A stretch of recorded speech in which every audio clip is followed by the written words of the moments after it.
वक्फ bill पर AIMPLB को आपत्ति आखिर क्यों है, आइए ये भी आपको समझाने की कोशिश करें। वक्फ बाय यूजर खत्म करने पर, सर्वे का अधिकार डीएम को दिए जाने पर, यहां सीईओ के मुस्लिम होने की शर्त हटाने पर भी यहां पर आपत्ति है। ऐसे में स्टेक होल्डर से बात नहीं करने का भी आरोप और 5 करोड़ से ज्यादा मील नहीं देखने का भी आरोप यहां पर लगाया जा रहा है। वक्फ की जमीन खत्म करने का भी आरोप है। ये तमाम आपत्तियां यहां पर वक्फ बिल को लेकर एआईएमपीएलबी ने दर्ज कराई हैं। जमीन खत्म करने का आरोप लगाया है वक्फ की, और ऐसे में लगातार यहां पर तमाम मांगे की जा रही हैं। वक्फ बिल पर नफरती साजिश भी की जा रही है। क्या कुछ इस साजिश है, ये भी समझाएं। मुसलमानों को कमजोर किया जा रहा है, मुसलमानों का हक छीनने की तैयारी है, ये कहा जा रहा है। नए बिल से वक्फ प्रॉपर्टी छीन जाएगी। आइए ग्राफिक्स के जरिए भी आपको समझाएं। मुसलमानों को कमजोर किया जा रहा है, ये नफरती साजिश है। मुसलमानों को कमजोर किया जा रहा है, ये कहा जा रहा है। वक्फ बिल को लेकर जो तमाम मांगे की जा रही हैं संशोधन के, ऐसे में मुसलमानों का हक छीनने की तैयारी है, ये भी कहा गया है। और ऐसे में नए बिल से वक्फ प्रॉपर्टी छिन जाएगी, इसको लेकर यहां पर आपत्ति दर्ज कराई जा रही है लगातार। ऐसे में बदलाव से मदरसों की जमीन छिन जाएगी, जो कि यहां पर एक बेहद बड़ा डर यहां सता रहा है।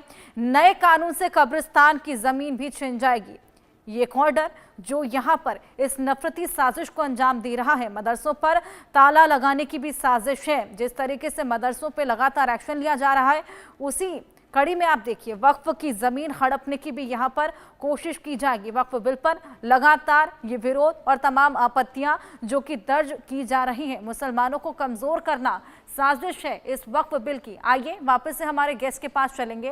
राकेश पोदार जी के पास मैं गई थी, जावेद अंसारी जी से हमने बात की, आचार्य डॉक्टर मोहित जी भी हमारे साथ जुड़े हैं। आपका क्या टेक है सर, ये जो विरोध प्रदर्शन लगातार चल रहा है, आप इसको किस तरीके से देखते हैं? देखिए, भारत में वक्फ बोर्ड के पास 8 लाख एकड़ से ज्यादा जमीन है, और जो कि देश की सबसे बड़ी, तीसरी सबसे बड़ी जमीन है। और इसमें मस्जिद, मदरसे, कब्रिस्तान, ईदगाह, मजार आदि जो है शामिल है।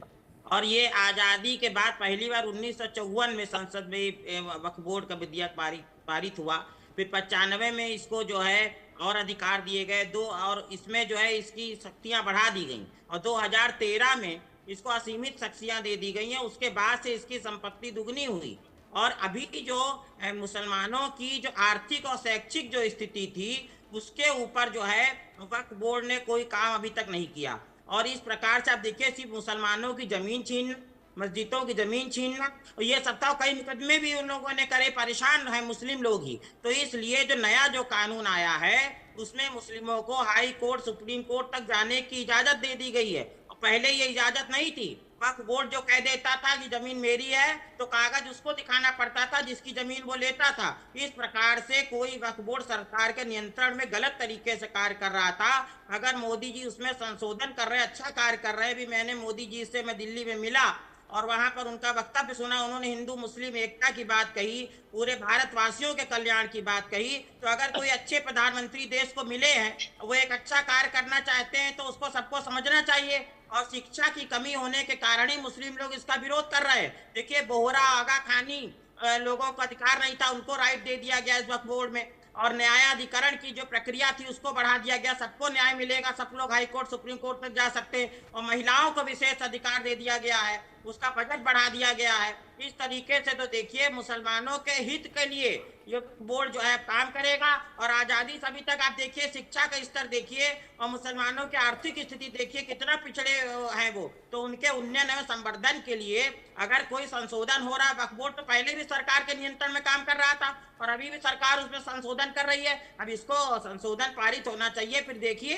अगर आपको उससे फायदा हो रहा है तो अच्छी बात है। मैंने तो कई मौलानाओं से बात की, उन्होंने भी कहा कि वक्फ बोर्ड अच्छा काम नहीं कर रहा था पहले जो नियम बने थे। अब वो संशोधन होने के बाद अच्छा काम करे, और मेरी तो यही ख्वाहिश है। और पूरा सनातन वक्फ बोर्ड के उन्नयन संवर्धन के लिए कार्य करने के लिए तैयार है। मैं सनातन धर्म गुरु होने के नाते कह रहा हूँ कि मुसलमानों की आर्थिक शैक्षिक स्थिति जब तक नहीं सुधरेगी, तब तक भारत राष्ट्र का कल्याण नहीं हो सकता है। क्योंकि उनकी आर्थिक स्थिति और शिक्षा कम होने से क्या होता है, कुछ लोग उनका गलत फायदा उठाते हैं। 500 रुपए दे के उनके हाथ में पत्थर पकड़ा देते हैं, और जिनके हाथ में कलम होनी चाहिए, जिनको आईएएस पीसीएस बनना चाहिए, जिन बच्चों को, उनको कहीं दर्जी की दुकान पे, पंचर की दुकान पे बचपन से लगा देते हैं। तो इस तरह राष्ट्र का कल्याण नहीं होगा।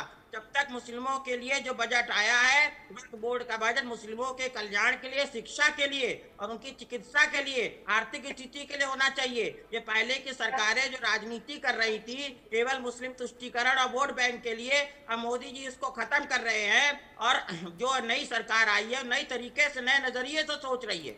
बिल्कुल बिल्कुल, आप सही ठहरा रहे हैं संशोधन को। एडवोकेट शोएब सिद्दीकी भी हमारे साथ जुड़े हैं, मुस्लिम स्कॉलर हैं। आप इसको कितना सही मानते हैं, अपना रिएक्शन भी दीजिए। देखिए हर्षा जी, ऐसा है कि किसी भी मुल्क की हुकूमत को अख्तियार नहीं है कि किसी के मजहबी मामले में मुदाखलत करे, चाहे मजहब किसी का भी हो। आप देखिए वक्फ बोर्ड का जो मामला चल रहा है, इस पे टारगेट पे जो है मुसलमान की संपत्तियां हैं उस पर नजर रखी हुई है। अभी आप देखिए जिस तरह अभी लोगों ने कहा कि इसमें जो है गैर मुस्लिम भी इसमें मेंबर बनेगा। आप बताइए क्या गैर मुस्लिम की जो तंजीमें हैं उसमें क्या कोई मुस्लिम को रखा जा रहा है? बिल्कुल नहीं रखा जा रहा है। वक्फ की ज़मीनें जो हुआ करती थी, जो हमारे बाप दादाओं ने जो दी थी, उसमें दिया इसलिए था कि वो आने वाले वक्तों में उसको काम किया जाए, किसी गरीब के कॉलेज बनाया जाए, किसी शादी वगैरह हो संस्था बना दी जाए, उस पर रखा जाएगा। अब आपने वक्फ बिल को पास कर दिया, अब आप बताइए इसमें कब्रिस्तान तक हटाने की बात चल रही है। अभी भाईजान एक बात कह रहे थे कि कलम पकड़ा दिया तो और बच्चों को पंचर दुकान पढ़ा दिया। आप बताइए बड़े बड़े कॉलेजेस यहाँ पर हैं जहाँ पे पढ़े लिखे तालिब इल्म जो बच्चे हैं उनका दाखिला नहीं होता, क्रैचेस वगैरह में जाइए 5-5 लाख रुपए घूस लेते हैं, उसके बाद एडमिशन होता है। तो इस तरह की बातें ना करें, मुसलमान को टारगेट करने की कोशिश की जा रही है। वक्फ बिल का दायरे व विरोध होना चाहिए। जैसे आपने कहा सुप्रीम कोर्ट तो जा सकते हैं, बिल्कुल जा सकते हैं। आप बताइए अगर आप देखिए कोई भी मामला हर्षा जी हो रहा है तो उसमें सिर्फ मुसलमान को टारगेट रखा जा रहा है, ये चीज मैं समझता हूँ बिल्कुल बेहतर नहीं है। आप बताइए 13 तारीख को मामला था कि 13 तारीख को दिल्ली में जंतर मंतर पर धरना दिया जाएगा, लेकिन पर्सनल लॉ बोर्ड ने कहा कि नहीं 14 तारीख को होली है, मेरे हिंदू भाइयों को मुदाखलत ना हो, कोई दिक्कतों का सामना न करना पड़े। उन्होंने उसको जो है बदल के 17 तारीख कर दिया। आप देखिए प्रधानमंत्री से मेरी गुजारिश रहेगी और मुख्यमंत्री से भी गुजारिश रहेगी कि इस अमेंडमेंट में दोबारा से देखा जाए और करा जाए। चूंकि देखिए हिंदू मुस्लिम की जो गंगा जमनी की मिसाल है हिंदुस्तान में हमेशा कायम रहती है। चंद लोग जो होते हैं, चंद पार्टियां या चंद लोग हो, सस्ती शोहरत पाने के लिए मंजराम पर आने की इस तरह की बातें करते हैं। आप बताइए जिस तरह सनातन बोर्ड की बात चल रही थी, मैं हर्षा जी चैलेंज के साथ अपने चैनल से कह रहा हूँ कि आप बताइए एक भी मुसलमान हिंदुस्तान में बताइए जिसने सनातन बोर्ड की मुखालफत की हो।